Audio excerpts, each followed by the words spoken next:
Okay, this is Ian. I'm standing in the Auburndale liquor store where I usually pick up some beer, and when I was here, I actually found one of the folks that's behind Narragansett, and this is a local brand of beer.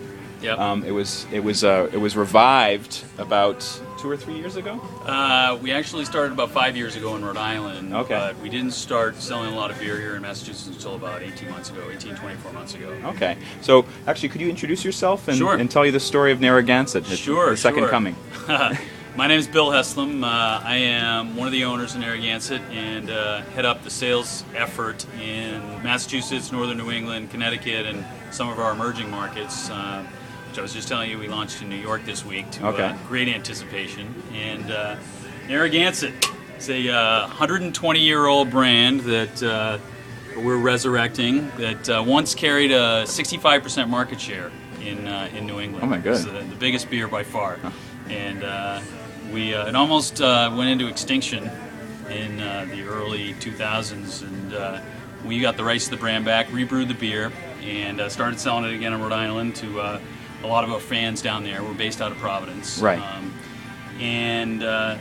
Since then we've created this round of seasonal beers, which have actually been a great testament to the quality of the brand. This is our Narragansett Porter, which is a winter seasonal, which we actually brewed back in 1916 for the first time. Oh, wow. And Porter actually got us through Prohibition as a company. It was, it was legal to do that? It was prescribed for anemic patients and pregnant women because of its high iron content. Okay.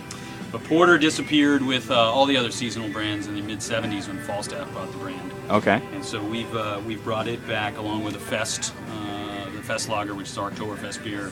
Our Spring Bock will hit the 1st of March. Right. Which is spring seasonal, and our Summer Ale is going to come out around Memorial Day. Right. So we'll have our full rotation of seasonal brands. Now you told me an interesting story about taking this old beer and bringing it back, and one of the, you have to kind of keep the continuity. And what did you do to get that? I mean, there was...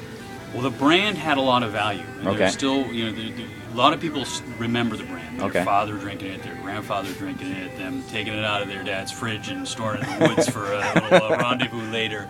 So we knew the brand had intrinsic value.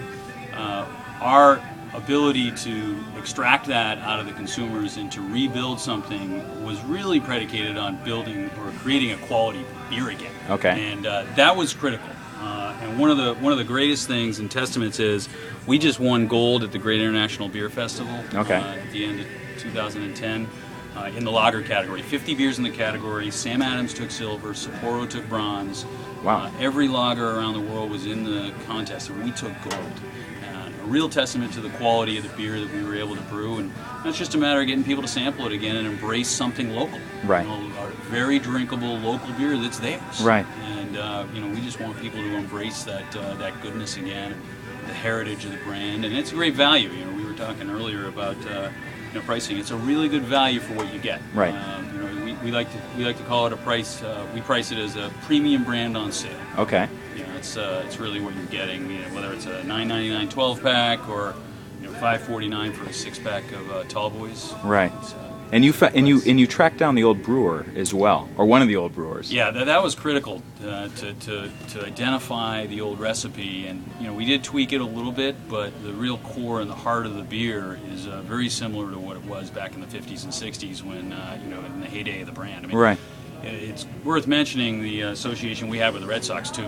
We were the sponsor of the Red Sox for 32 years. Oh wow! Okay. Back in the 40s and 50s and 60s, and a lot of people remember Kurt Gowdy, who was an announcer for the Red Sox, opening broadcast with "Hi neighbor, have a Gansett," cracking a beer. So that goes along with what we were talking about before, just the memories and the good memories that people have about the brand. Mm-hmm. It's really helped us as we rebuilt it. Now, one other thing I wanted to remark upon is, whenever I come to a beer store and I'm, choosing what I might get, I might look at the price list up there. But this is the first time I've actually run into someone who's responsible for kind of running the business actually in a local neighborhood store. I heard you asking one of the owners here to, have you tried the porter yet, or how's the porter selling? And talk a little bit about kind of why you're doing this. It's another critical element to our strategy, and what I think has been partly responsible for the success we've had with the brand. We like to put feet on the street. Right. It's a relationship business. It's important for people and consumers, store owners, bar owners to know the people that are behind the brand. Right. We're at the whim of our distributors in a lot of cases because of the three-tier model and distributing alcohol and beer. But for us to spend time in the bars, spend time in the stores that are selling the product, to meet consumers, to meet people that are actually buying the liquid, it's critical to us because we have a great story to tell. We compete against big multinational brands with very deep pockets for advertising and marketing. And for us, it's about on-the-ground efforts. It's sampling events. It's sponsoring local charities. It's going to beer festivals and just getting the word out and spreading the Narragansett gospel. Right. It's been a wild ride, I have to say. Okay. It's a lot of fun. One last question. You're an MIT grad, Sloan 97. Yep. There must be some technology angle that you're using, either in production or distribution or marketing, and just talk a little bit about that. Well, as you know, we at Sloan you learn a lot of things about a lot of different aspects of business, and what we bring to the table, I think, from Sloan is the ability to analyze the trends and the numbers and act on things quickly.